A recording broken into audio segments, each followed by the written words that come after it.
Hello, everyone. My name is Larissa Kennedy. My pronouns are she, her, and I have the joy and privilege of being president at the National Union of Students. And in collaboration with a lot of organisers, a lot of activists, a lot of officers across the student movement, we're bringing you to this evening's digital rally, and it's really a pleasure to welcome all of those streaming. So wherever you're streaming from, please drop a comment to let us know who you are, where you're based, and why you're joining us.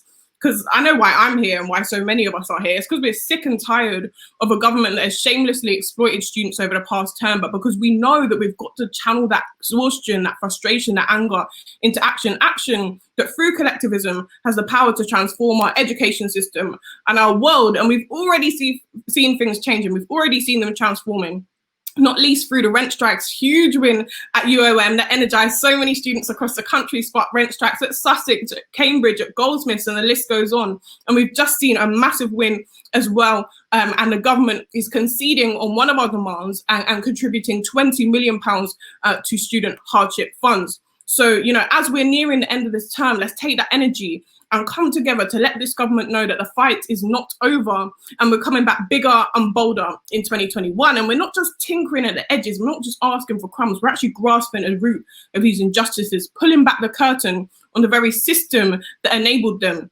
So at the core, we're calling for democratization, and decolonization of our education system, because education is a right and a public good that the government must treat it as such. We need a recognition of the exploitation we faced and a financial support package that reflects this, putting money back in students' pockets. And on top of that, we've got to centre solidarity with staff who within this marketized framework are continually posited as disposable when they're anything but.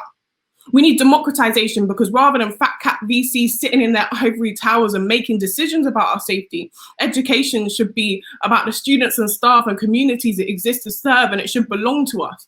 And decolonization, because we can't be accepting the replication of anti-Black police brutality, the hostile environment, and the hyper-securitization that are reifying the oppression of students of color in particular.